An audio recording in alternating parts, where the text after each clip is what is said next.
I should have slept the night they buried my mother, but grief has a way of keeping the eyelids open. At 2:11 a.m., my phone vibrated on the bedside table. I didn't check the screen at first. I assumed it was another condolence message I wasn't ready to answer. But then it rang again.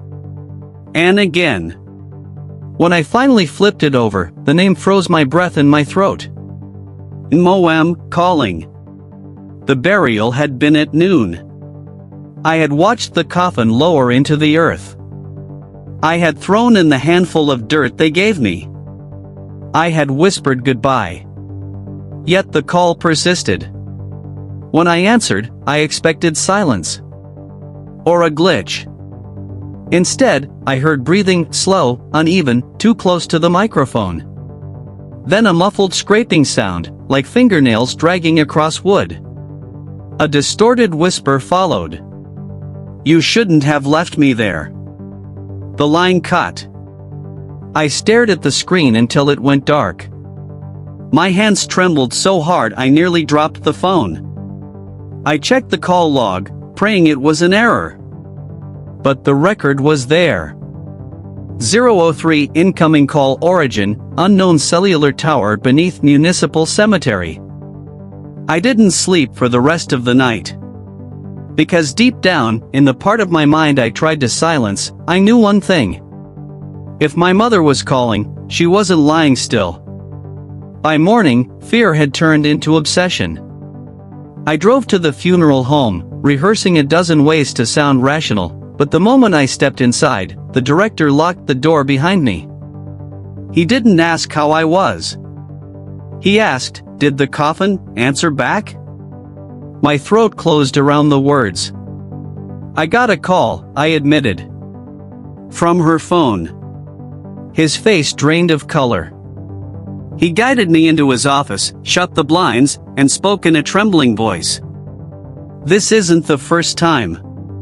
He told me bodies sometimes move post-mortem, nerves firing, gas shifting, muscles contracting. "But they don't dial numbers," he whispered. "Not unless something else is happening." I demanded to know how her phone could still work underground. He swallowed hard, then confessed something that made my stomach drop. "We never buried her phone." I stared at him, stunned. "I put it in the coffin myself." He shook his head. "We logged every item. No phone." The coffin was sealed empty of personal belongings. He slid a folder toward me, documentation, signatures, timestamps. All confirming what he said. But the call log on my phone confirmed what I lived. Someone was lying. Either the funeral home hid something, or my mother called me from a coffin that didn't contain her.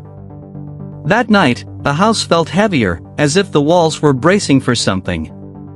I tried to distract myself by cleaning. When I opened the kitchen drawer to put away utensils, I froze. Her phone was inside. The same cracked case. The same sticker of a fading sunflower. And soil, dark, moist soil, packed inside the speaker grill.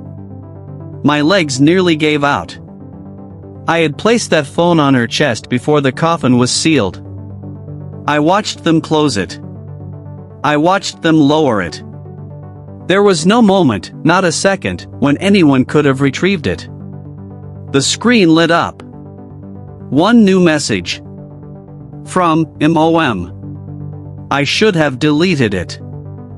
I should have thrown the entire phone into the sink and turned on the garbage disposal. But my thumb opened the message. "Let me out." 3 words.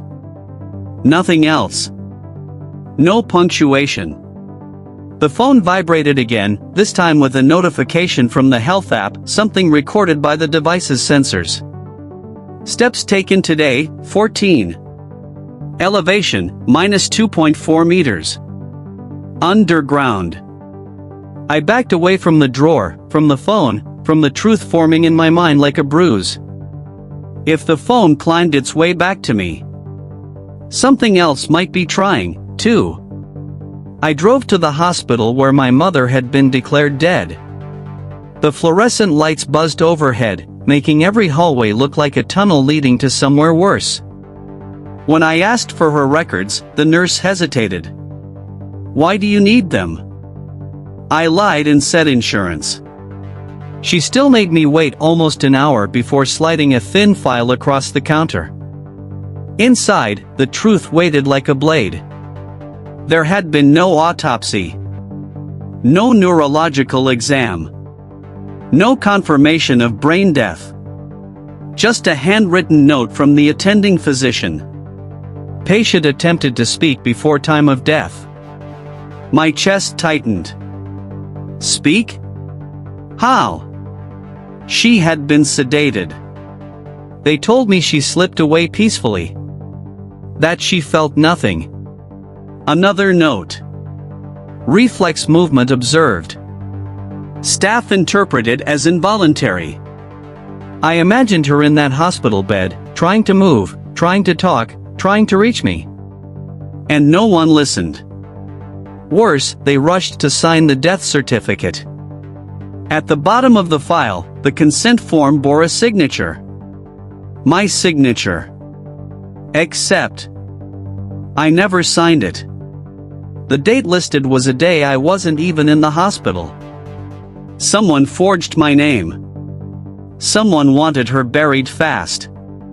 Suddenly the late-night call, the scraped wood, the message, every horror pointed to one possibility. My mother might not have been dead when they put her in the coffin. The cemetery caretaker called me the next morning. His voice shook so badly I thought he was having a medical emergency. "You need to come," he said. "Your mother's grave, it's not normal." When I arrived, he pointed toward her plot. The soil was sunk in, not gently, not naturally, but as if something inside had pushed upward and then collapsed. "We refill it every night," he whispered. "By morning, it sinks again." I asked to see the night vision footage from their security cameras. He resisted, muttering about protocol, but eventually led me into a small office. The footage played on an old monitor. 2:12 a.m., the exact time of her first call. The soil rose. Not dramatically, but visibly, like a slow breath pressing against the surface from below. Then a quiver. Then stillness. The caretaker paused the video, zooming in. "You see that?" he asked. A thin line of soil shifted near the head of the grave. A trail. Like something crawling just under the surface. My phone vibrated. Incoming video call, MOM. The camera showed only blackness. But audio came through, soft tapping, then nails scraping wood, then something else, a wet, strangled gasp I recognized as my mother attempting to breathe. The caretaker backed away from me, crossing himself. I ended the call with shaking hands. But the truth felt louder than any sound. She was still trying to escape. I didn't want to listen to the voicemail. But grief mixed with guilt is a cruel motivator. I tapped play. Her voice filled my room. "Please, please, someone help me." A choked sob. Wood pounding. A faint metallic clinking, like screws straining. Then, "They can't hear me, they won't open. I'm not supposed to be here." My mother sounded terrified, delirious, alive. And then came the sentence that froze every muscle in my body. "Why did you sign the papers?" I nearly dropped the phone. I wanted to scream back that I never signed anything. That I would have fought anyone who tried to bury her alive. That I loved her. But she wasn't finished.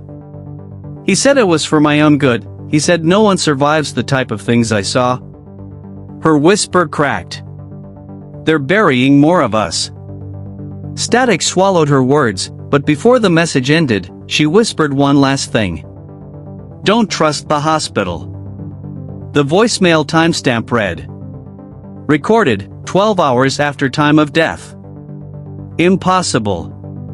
But the evidence lived on my phone, undeniable and damning. Someone buried my mother alive.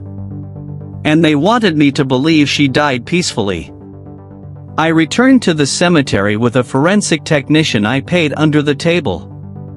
He agreed to open the coffin only if we swore never to mention his name. The soil was damp. The air cold against my skin.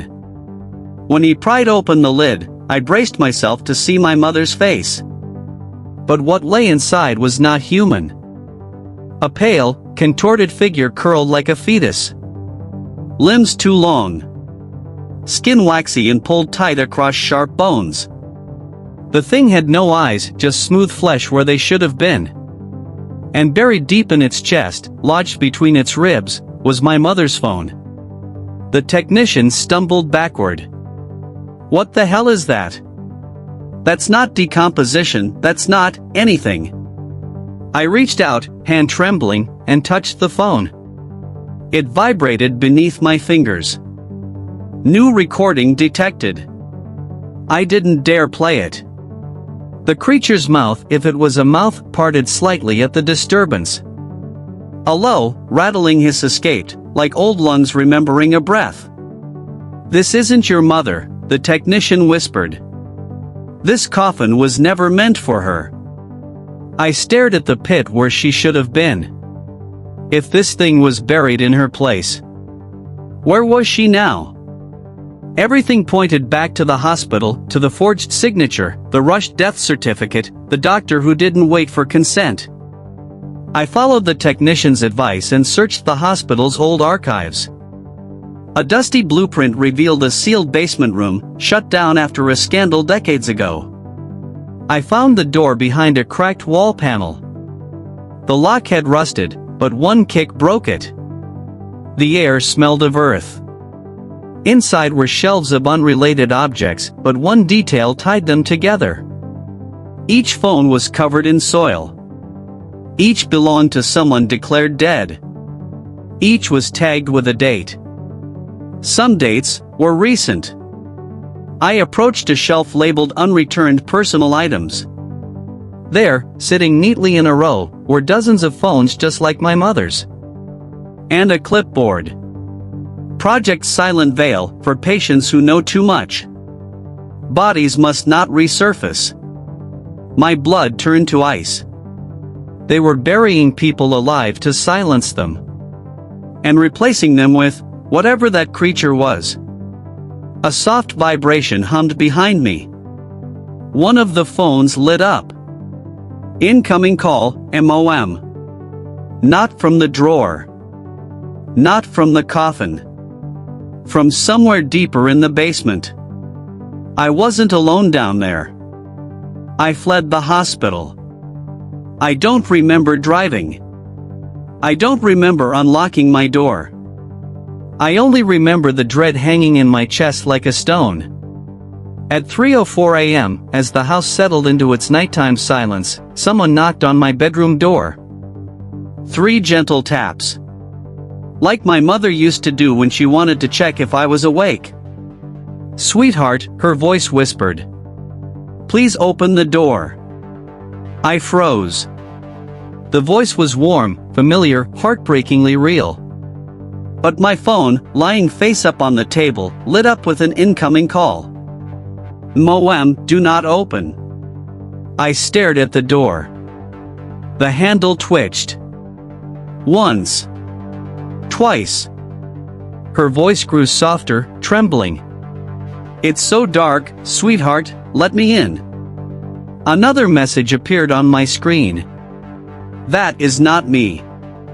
The knocking turned desperate. Scrapes dragged down the wood, as if something without fingernails was trying to imitate human hands. My chest tightened. Tears blurred my sight. "Please," the voice said. Then it shifted. Broke. Deepened. Wrong. Everything went quiet. I backed away until I hit the far wall, clutching the phone like a lifeline. If my mother's real voice was calling me, then the thing behind the door was something that learned how to sound like her. The police didn't believe a word. They thought grief fractured my mind. They left after checking the house, unaware the thing behind the door had already slipped away. But the phone hasn't stopped ringing. Every night, exactly at 2:12 a.m. The hour her coffin tried to breathe. I've collected all the evidence, the forged documents, the shifting grave, the voicemail recordings. They form a timeline darker than any horror I ever imagined. This isn't a haunting. It's a cover-up. A network of living witnesses, buried alive. Replaced with things that mimic voices. Things that crawl. At 2:12 a.m. tonight, the phone rings again. Moam, calling. Her real voice, fragile and breaking, whispers from the speaker. Don't answer when it calls from above ground. I'm trying to reach you from below. Then another phone in the room rings. A phone I've never owned. From a number I've never seen. My name, calling. I stare at the screen, unable to breathe. My mother warned me. If you answer, it will find you. The phone vibrates harder, louder, shaking across the table. The episode ends with me watching the caller ID flash again and again. My name, answer? Decline? And knowing that one day, I won't be fast enough to refuse. They say the dead rest quietly. But I've learned that the dead only rest when their truth is buried deeper than their bodies. It has been 6 nights since I found the basement phones. 6 nights since something shaped like my mother stood outside my door. I haven't slept. I barely breathe without listening for movement under the floorboards.